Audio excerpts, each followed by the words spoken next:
मी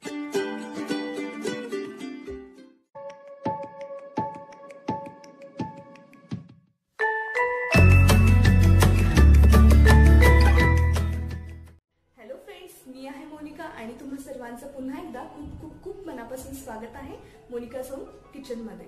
तर फ्रेंड्स, आता उन्हाळा चालू झालेला आहे। तर उन्हाळा म्हटलं की आपल्या सर्वांना एकच फळ आठवतं, ते म्हणजे कैरी किंवा आंबा। तर कैरीचे नाव ऐकताच माझ्या आता तोंडाला पाणी सुटलेले आहे। तर आज आपण बनवणार आहोत कैरीची चटपटीत आंबटगोड अशी चटणी। तर ही चटणी बनवायला अतिशय सोपी आहे व या चटणीसाठी जे साहित्य लागणार आहे ते सर्व आपल्या घरातले अवेलेबल असणारे साहित्य आहे। तर ही कैरीची चटणी तुम्ही बनवून एक 7 ते 8 दिवसासाठी फ्रीज मध्ये स्टोर सुद्धा करून ठेवू शकता। तर जास्त वेळ न घालवता या कैरीच्या चटणीसाठी लागणारे साहित्य आणि कृती बघून घेऊया। So let's get started. कैरीची आंबटगोड चटणी बनवण्याकरिता लागणारे साहित्य आहे, इथे आपण एक कैरी घेतलेली आहे।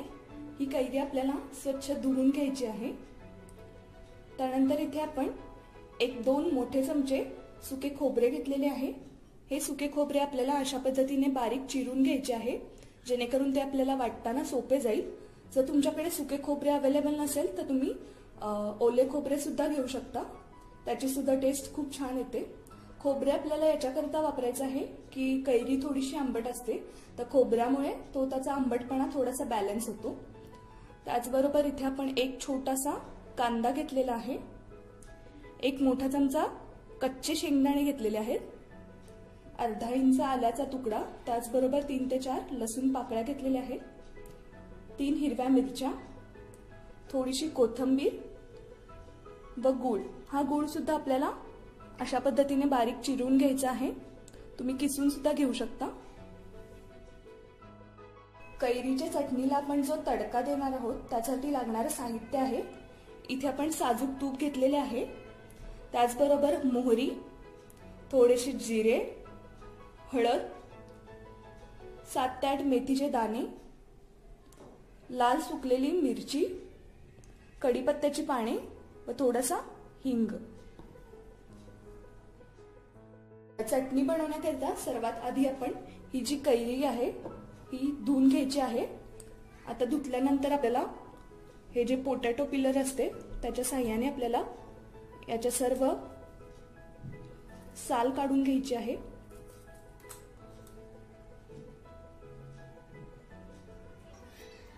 तुम्ही साली सकट सुद्धा करू शकता, पण साल थोडीशी तुरट चवीला असते, त्यामुळे आपण साल काढून घेणार आहोत। अशा पद्धतीने आपण सर्व या आंब्याची साल काढून घेऊया। आता ही कैरी आपण अशी सोलून घेतलेली आहे। आता आपण याचे काप करून घेणार आहोत।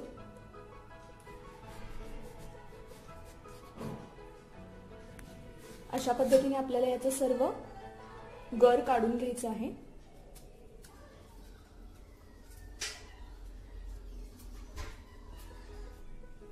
याची जी कोय असते ती आपल्याला काढून टाकायची आहे।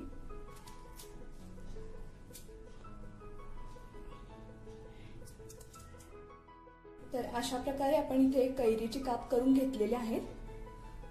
आता आपल्याला एक मिक्सरचं जार घ्यायचं आहे, त्याच्यामध्ये आपण ह्या सर्व कैरीचे जे काप केलेले आहेत ते घालणार आहोत।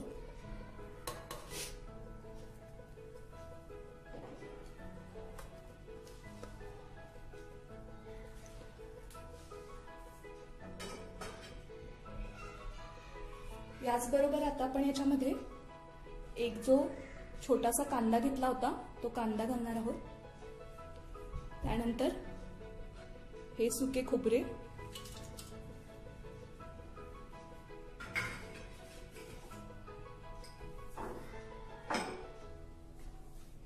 थोडेसे शेंगदाणे,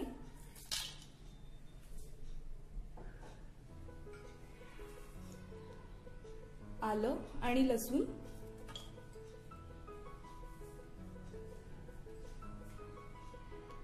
हिरवी मिरची,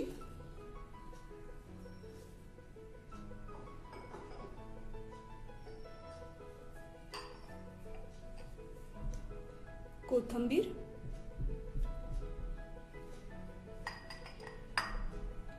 गूळ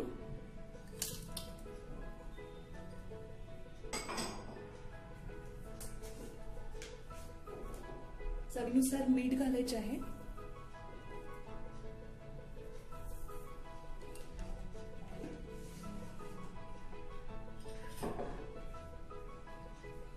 थोडेसे जिरे, आपण हे वाटताना सुद्धा थोडे जिरे टाकणार आहोत व नंतर फोडणीमध्ये सुद्धा टाकणार आहोत.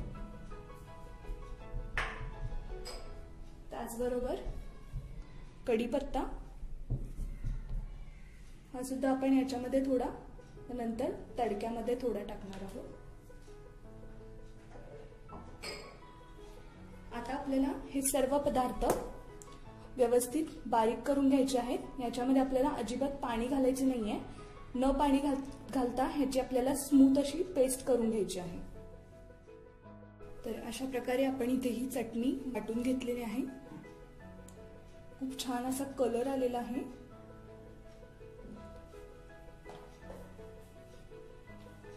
आता आपण ही चटणी एका बाउलमध्ये काढून घेऊया.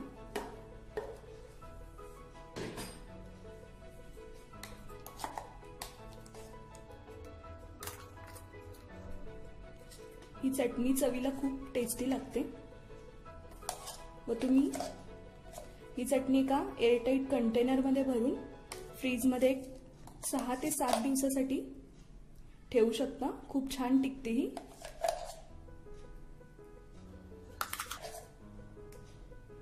आता आपण तडका बनवायला घेऊया. तर आपण फोडणी बनवण्यासाठी इथे एक तडका पॅन गरम करायला ठेवलेला आहे. याच्यामध्ये सर्वात प्रथम आपण 1 चमचाभर तूप घालणार आहोत. तर या चटणीला तुपाची फोडणी खूप छान लागते. हे तूप आपल्याला थोडंसं मेल्ट होऊ द्यायचं आहे.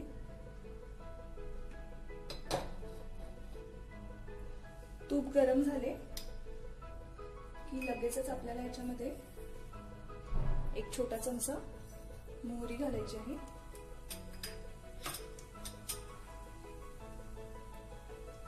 मोहरी आपल्याला छान अशी तडतडून घ्यायची आहे.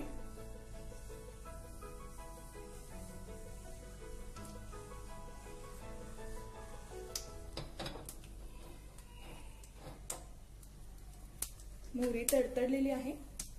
आता आपण याच्यामध्ये 1 छोटा चमचा जिरे घालूया.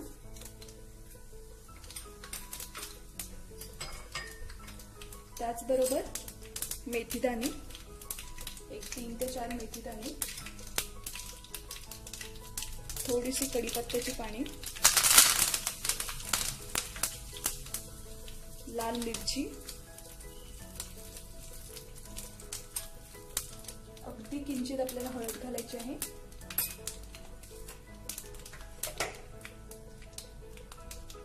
थोडासा हिंग. हे सर्व पदार्थ आपण छान असे मिक्स करून घेऊया. व ही फोडणी आपल्याला आता कैरीच्या चटणीवरती घालायची आहे. आता आपण ही जी तयार केलेली कडकडीत फोडणी आहे ती आपण या चटणीवरती घालून घेऊया. खूप छान असा स्मेल येतोय फोडणीचा.